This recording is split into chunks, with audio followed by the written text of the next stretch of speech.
You had mentioned something earlier about empathy, and I'm really curious to know more about what your experience is, because I work with autistic children in Kenya, and what really shocked me and moved me most is the degree of empathy I noticed amongst the children that I work with. Wow. And so I was wondering if you had any more information about interventions that foster empathy, or what your, yeah. If you I don't have information about Is there anybody here who knows about that? Interventions that foster empathy?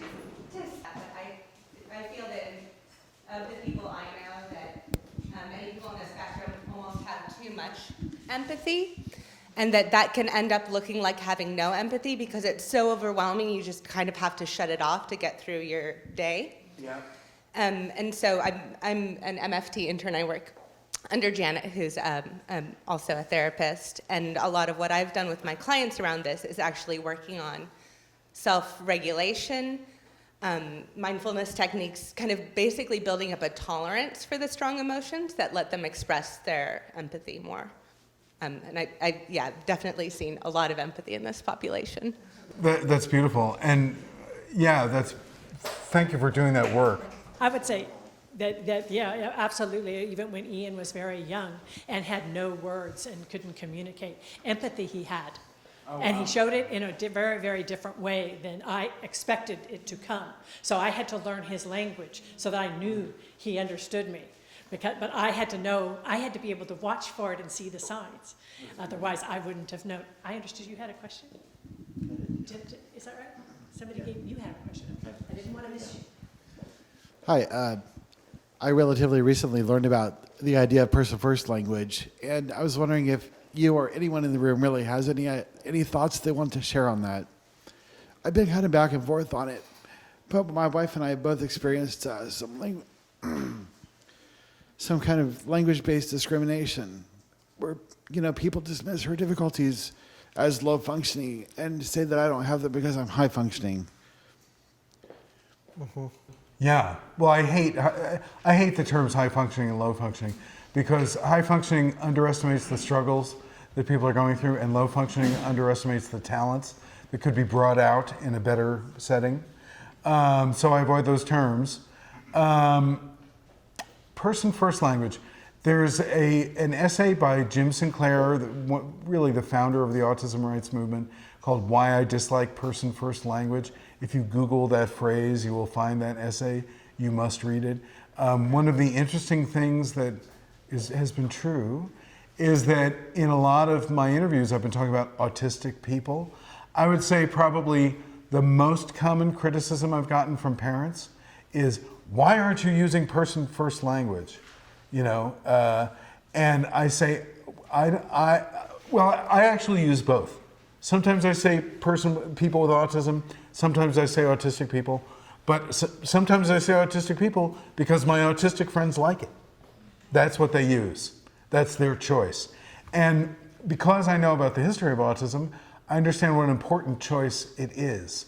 It's like gay people taking back the word queer, basically. It's taking a word used by bullies and word used for stigma and making it a source of power. And so I completely understand why some people with autism would want to say that they're autistic people. I use both because I don't want to be a boring writer, and it's good to vary the texture of language, But the one thing that I will not do is inflict somebody else's idea of what autistic people should do upon autistic people. They can do whatever they want, and as far as I'm concerned, Jim Sinclair is a pretty good authority, and that essay is well worth reading, Why I Dislike Person-First Language. I have a question about your subtitle, The Future of Neurodiversity.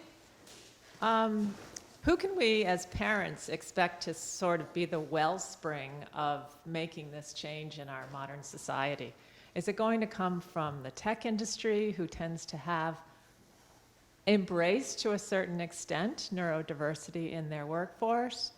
I don't personally feel it's going to come from science or the medical field. So who do we look to? Who do we support for creating it? autistic adults, I would say, and But they have no power. they're getting more. You know, I mean, I'm sorry if this is a slight diversion, but one thing that I'm really happy about, and I've actually, behind the scenes, helped make this happen a little bit, is that now it's much more frequent to see quotes from autistic adults in news stories about autism. Like they'll talk to Ari Neiman or whatever, but it's good, you know, to have autistic people offering their perspective. I think that will help, because autism has basically been a conversation about autistic people that NTs have been having behind their backs, you know, for decades. And now autistic people can offer their own perspectives in the media. I think it's happening. I think neurodiversity is taking hold. The shortest definition of it that I've heard is great minds don't always think alike. But anyway, I think it's working. I think we're winning the revolution. God damn it. I do. But it's going to take a while.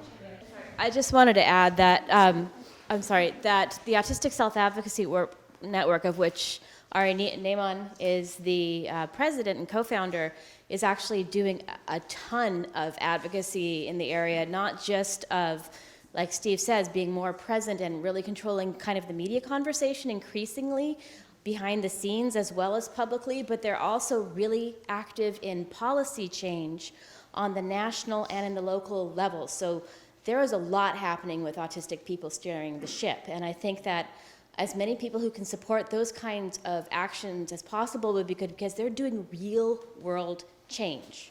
So that's what I would add. And We couldn't do Autistry Studios without an autistic co-director in Dan.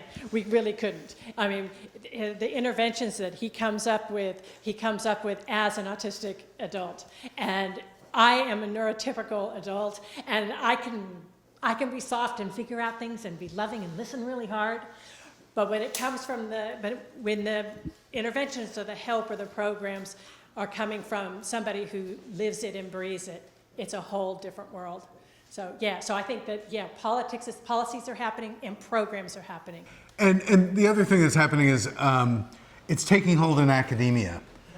In a couple weeks, I'm going to be the first neurodiversity speaker at William and Mary. It should really be an autistic person. I'm a little guilty about that. But at least John Robeson will be there to interview me and talk to me.